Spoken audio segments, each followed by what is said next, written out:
Hello बच्चों, let's read the question. So the question says select the correct statement.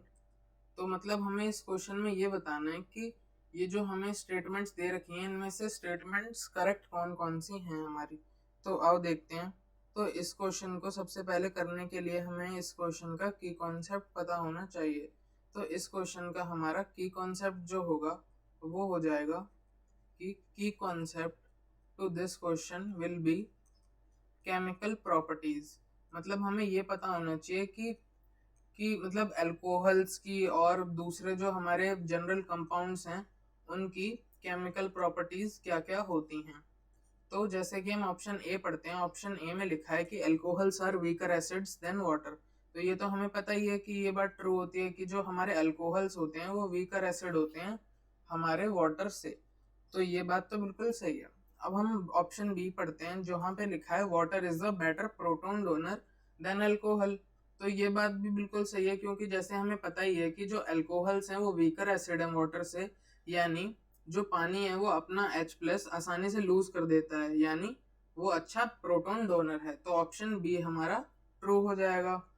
ऐसे ही अब हम option C पढ़ें तो ऑप्शन सी कहता है कि सोडियम इथॉक्साइड जो है हमारा वो स्ट्रॉन्गर बेस है सोडियम हाइड्रोक्साइड से।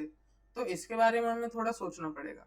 तो हम जैसे देखते हैं कि सोडियम हमारा इथॉक्साइड होता है वो होता है NaOET और हमारा सोडियम हाइड्रोक्साइड होता है NaOH।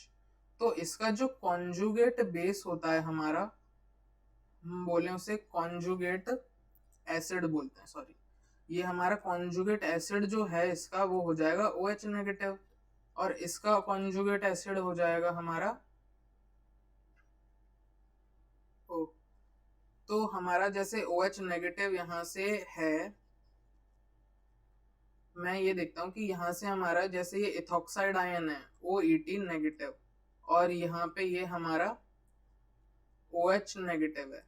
तो इसका कॉन्जुगेट एसिड जो हो जाएगा हमारा कॉन्जुगेट एसिड वो हो जाएगा हमारा वाटर यानी H2O। और यहाँ से हमारा जो कॉन्जुगेट एसिड आएगा वो हो जाएगा हमारा सिंपली इथेनॉल यानी ETOH।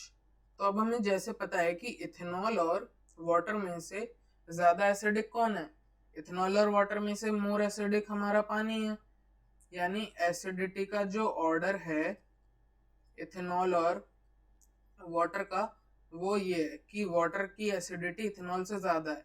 तो इसका मतलब ये है कि हमारा जो इसका कॉन्जुगेट बेस, इसका हमारा ये जो जैसे कॉन्जुगेट एसिड है हमारा ये कॉन्जुगेट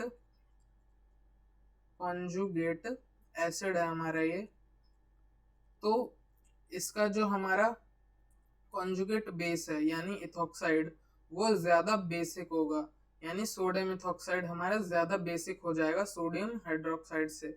तो ये ऑप्शन भी यानी ये स्टेटमेंट भी हमारी करेक्ट है। सो हमारा जैसे डी पार्ट में दे रखा है ऑल ऑफ द अबव, यानी सारी स्टेटमेंट्स करेक्ट हैं। तो यहाँ पर जैसे हमारी तीनों स्टेटमेंट्स करेक्ट हो रही हैं तो इसका आंसर डी होना चाहिए। So D should be the correct answer to this problem. I hope you understood it well. Best of luck.